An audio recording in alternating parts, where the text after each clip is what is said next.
Tyler Chapman. I'm the campus director of Saskatoon Business College. High school diploma or a GED 12 with a minimum overall average. So we're a little different than most institutions in that we accept based on overall average. So what the student decides to take is up to them.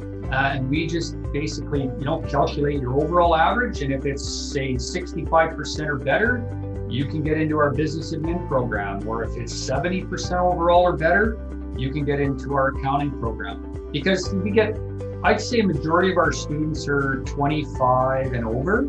And a lot of them really struggled in high school. They weren't their best years and their marks were poor. And now, they've got some great work experience, they've matured, and so for us to base our, admissions solely on those select classes from high school wouldn't make sense, right? So minimum overall, first come, first serve, and in some cases there is an entrance assessment, Megan. If, for example, a student graduates with a GED 12, we do have our own in-house business math, English assessment. And then in terms of maybe a student that's permanent resident, we do have a language test, either typically IELTS or TOEFL with a minimum score, plus the SPC entrance assessment. Got about 15 different programs to offer. Of course, they're all listed on our website. The programs range from 6 to 12 months in length, and we don't have any breaks. So typically, a lot of institutions will have 2, 3, 4-year programs. We'll go straight through. So for example, if a student starts September 1, they'll go straight through to June 30th graduation date with just the Christmas break and actually February break, which is coming up next week. So it's fairly, I would say it's fairly intense in that there aren't a lot of breaks, and we're also not semester like high school is or a lot of post-secondary. So a student will carry 5 classes a day, Monday to Thursday, 8:30 to 3:30, and some will only be a month long and then they write a final. Others could be 4 months long, like say Introductory Accounting. And along the way they'll have quizzes, midterm, and of course final. But the way we're structured, that some months you could have 3 finals at the end of the month, and then we'll schedule 3 new classes in those time slots for the following month. So that's how, when you look at our schedule of classes that you're going to take, don't be scared off by, say, a program that has 25 classes in 10 months, because half those classes could be 1 or 2 months long. And so we rotate through a lot of subjects in a 10-month period. I have an articulation agreement with NAU, which is the National American University. It's a large U.S. university, 100% online. So a student can graduate from SBC and get quite a number of transfer credits to NAU and then pursue a degree. So all the NAU information can be found on our website. There's a link there. But in terms of local Saskatchewan, we don't really have any articulation agreements with U of S per se. And I think the big reason is because we deliver in such a different manner. We don't teach much theory. We're very much project-based, and classes, like I mentioned, are quite short. So they don't really, it's like apples and oranges. They don't really pair up, no pun intended. I'd say the majority of programs have a very good job prospects. And the reason being is that we load the students with job skills. Virtually 100% of your course content is marketable job skills. So, and we don't run programs that have really low employment rates. I'd say the exception might be graphic design specialists, where it's more artistic. And quite often those grads will work a number of jobs, moonlight, work work at a couple different firms, or maybe for themselves. And it takes a long time to grow a client base when you're in that field. But things like, legal assistant, I'll typically have no one left to place in a firm if they call me within, say, 4 to 6 weeks post-grad. All my grads will be working. So medical, same thing, medical administrative assistant. Probably half of them work in the Sask Health Authority, and the rest get jobs in doctors' offices, medical companies, healthcare providers. So and IT, same thing, IT network administrator, really strong job prospects for graduates due to the high demand for IT folks. So the vast majority, I would say, find work within, 4 to 6 weeks post-grad. I used to go out and recruit for many years. When I first started at SBC here, I'd go to high schools all over the province and talk to students, and they'd ask me this question, and I'd often say, well, Kate, if I was to walk into your room today and have a look, what would be the state of your bedroom right now? Would it be really well organized? Would I even be able to see the floor of your room? And if they said yes, I'm meticulous, I know where everything is in my room, well, that's the kind of people we want, because you really need to be well organized. And attention to detail is critical. And of course, most of our grads are working with the public all day long, whether on phone, in person, and they're a big part of any business in terms of the focal point for a lot of the communication that comes through the business. So they need to have those people-friendly skills. I tell my admin staff, answer the phone with a smile on your face, and that'll project through the phone. So certainly critical thinking skills are important.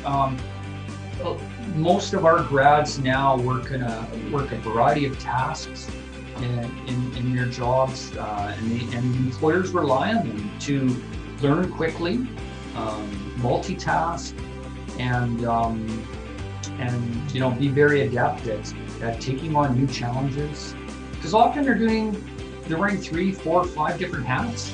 It's not like the days of old where you'd go in an office and you'd wear one hat all day, right? We're all doing more with less, and it's in a global economy now. It's companies that are around nowadays they have to be highly competitive, and so employees need to be very adaptable. I always tell people considering coming to SBC that really, and it might sound a little corny, but you are part of a family here. We'll typically train about 300 students a year, so we're much smaller than the large institutions. In fact, I don't use that term. I like the term career college because we train for careers, and we're a small college. And instructors really care about your well-being here. I mean, we're so customer-driven, right? We don't get government funding for our programs. We rely strictly on tuitions to operate our campus. So it really matters to us what the student says, the graduate, when they leave our school. I mean, you go to Google reviews and read those. You get a good taste of the experience some of our graduates have had. And the theme you'll typically see in our Google reviews is that they very often comment on their instructors and how helpful they were, meeting them after class, and sometimes crying on their shoulder when need be.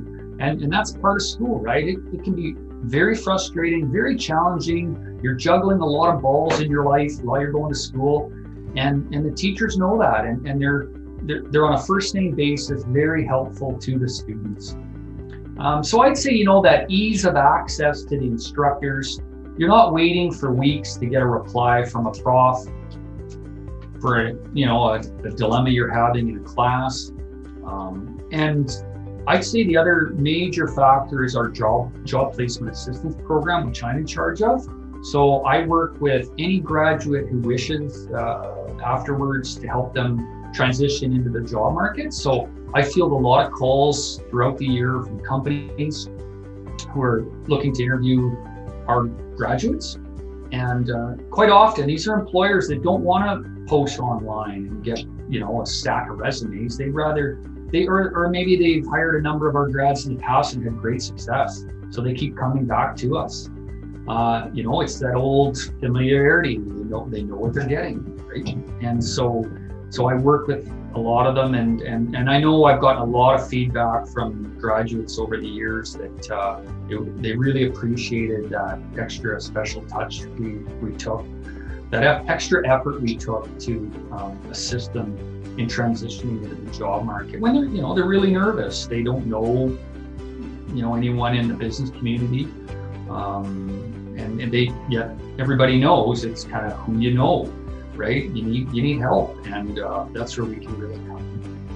And the other big thing is, like I mentioned earlier, we deliver 100% job skills. So any program you take here, we really do focus on marketable skills, current skills, and we don't bog students down with theory. That's not our mandate. We don't do research. It's primarily loading your toolbox, right, with tools, skills that are going to make you marketable in this fast-paced global economy that we live in right now.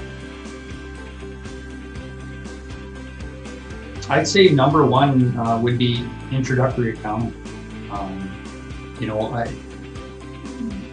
What I commented earlier about going around the province and recruiting back then, and I'd always ask classrooms, do you offer intro accounting? And as years went by, fewer and fewer schools were offering it, and I'd get far less hands going up saying, yeah, I'm taking it here. So we actually offer really good intro accounting class online at SBC, and I'd encourage anyone listening that's interested, if they don't have access to an intro accounting class at their high school, check out our online Accounting 411. Accounting 411, it's easy to find on our website under the online section. And it's a really good intro one, especially if you go accounting or business admin. The accounting class, the material, you move through it very quickly, and to have that base knowledge, accounting theory, is really helpful. The other one I'd say would be business English classes. We cover a lot of business English in college. Or if you get into, say, medical, legal, there's a lot of terminology you have to learn. So linguistic skills are essential. And so the more English you take, the better. The more you read, the better. My favorite paper is the Globe and Mail. I read the Globe every morning, and I encourage students to do that. Talk your parents into getting a subscription to the Globe, $25 a month, and read it on your tablet. And it gives you a global perspective, business, national affairs, international. And the more you read, the more you educate yourself with what's going on in our global environment that affects us right here in little Saskatoon, the more attractive you will be to employers. Pre-April 2020, student would typically come in about 8:20 in the morning, be at their desk for 8:30 class to start, and they'd take 3 periods, each a little over an hour long, and finish at 12:30 for lunch. They'd have a half an hour lunch, and then back in classes at 1 p.m., and then take 2 classes in a row, with some breaks between classes, of course, and then finish up at 3:30. So 5 periods per day with a half an hour lunch, Monday to Thursday. And that 4-day week works really well. We adopted that about 5 years ago, and students love it. A lot of them work, so they can work late Thursday night, all day Friday and weekend. As well, if you take a medical or medical clinical training, we'll keep you till 5 p.m. for some of the program. Or if you take a legal specialty, we extend it to 5 p.m. And by doing that, it allows us to complete those programs in 10 months. So again, the quicker you graduate, the quicker you're getting a paycheck. And so we could make it 2 years long with a summer break, but then, I'm saving a student probably $35,000 having to be in school versus completing that program in that 1 year and then working. During COVID, we have the same hours, 8:30 to 3:30, Monday to Thursday. And then we have, of course, students can go into virtual classrooms after school to ask questions of instructors. So they'll stick around. And that's an important note, like pre-COVID and during COVID, instructors are there at their rooms as tutors for the students. And they're welcome to go sit down with them and get help. Well, it's been an interesting path, actually. I graduated, I was the first graduating class in Marion Graham. Yeah, 1985. And the paint was still drying on the walls, I think, when they opened the school for us. But that was exciting, being a brand new school. And at the time, I was a ski racer, so I was kind of in a unique sport. I wasn't involved in high school team sports because I was so busy training and traveling all over Western Canada to ski racing.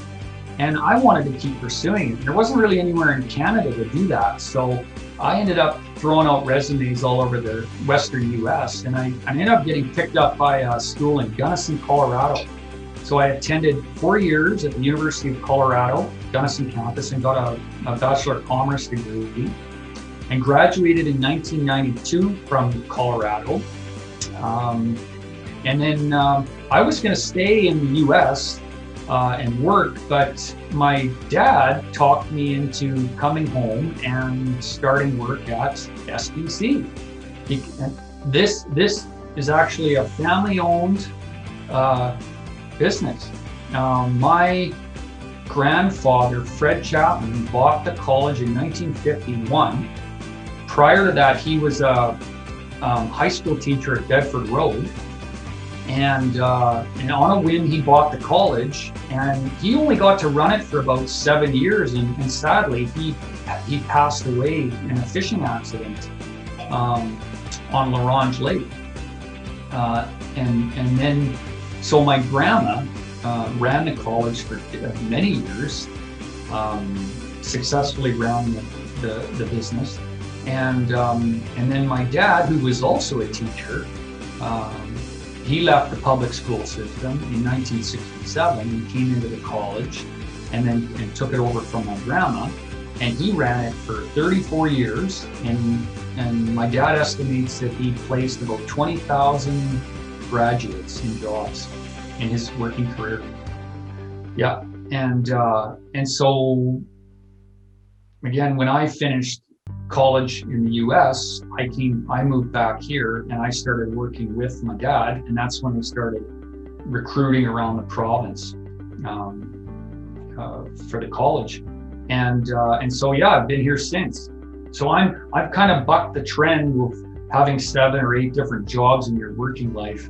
I've been at the same place since I moved back from the States, but I love what I do, and to me, it's very important to carry on the name of our college and the reputation. I'm 3rd generation from my family to be operating the school with my brother. He's involved as well. So yeah, we're very proud of everything our family's done in terms of education in this province. I think it's really important to treat education as an investment. We go out and buy a car or lots of clothes and we don't think twice. And all those things depreciate and they get thrown away and they leave our lives. But education is something that's really an investment in yourself, and you have to treat it that way. And you have to really respect that investment and take it seriously. So I always tell young people, if you're not mature enough to prioritize your time and put in the hard work, hold off go work somewhere, and a lot of times you'll be working for minimum wage, and you really then get an appreciation for the value of education. I know I did that in a lumber yard, after high school, and I couldn't wait to get back in school. And then enroll when the time is right. It's as long as you're ready to roll up your sleeves and make the effort, I can guarantee you'll have more job satisfaction along with higher earning potential.